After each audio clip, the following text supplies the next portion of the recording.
1912 was a very good year for Manitoba and for Winnipeg in particular. It climaxed about 15 years of unmitigated growth, economic, population-wise, in every way. Population had increased by 10 times in the last 15 years or so. Play a raggy tune, things begin to hum when he starts to hum a rag upon his old banjo and uncle. Nothing could stop its growth. The expectation was that we would be the Chicago of the North. They brought in architects, designers from Chicago to design our main public buildings.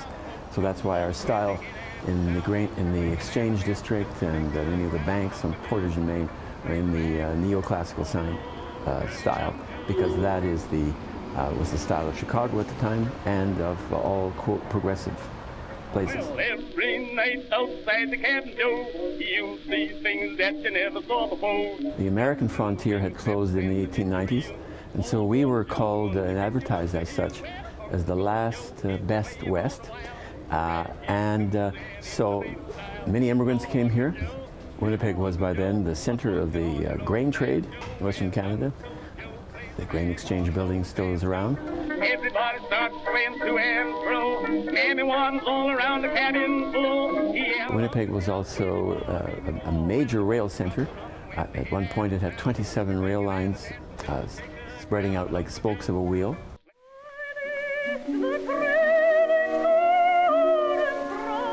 Almost everybody went to religious services once a week, and churches were springing up all over the place.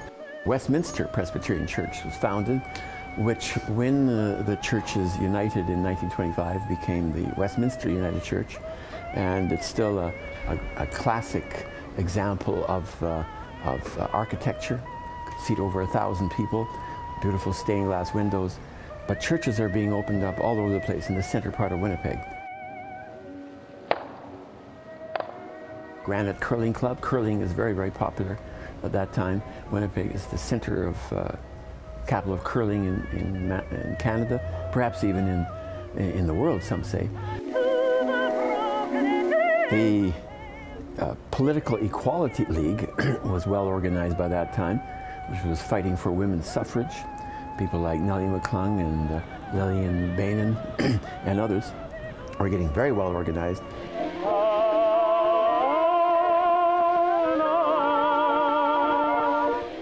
1912, of course, was also the time when the Titanic sank and 6 Winnipeggers went down with the ship. And while that was not directly a cause of our decline, it was seen as a portend, of bad things to come. We were a major manufacturing center already. In 1913, you had the beginning of a major recession, economic decline. And then, of course, you had World War I right after that.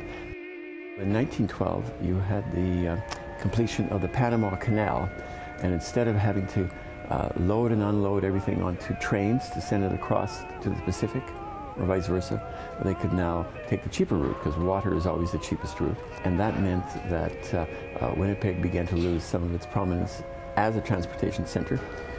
It wasn't apparent right at the time, but it would become apparent later.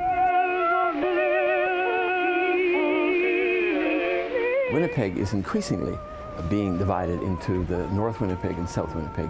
And North Winnipeg, filled with recent immigrants, but also the working class, is feeling more and more alienated because of their the poor wages, working conditions, long hours. And while World War I would bring some more prosperity actually to workers, because now they had more bargaining power, because they could get higher wages, because there was a need for them.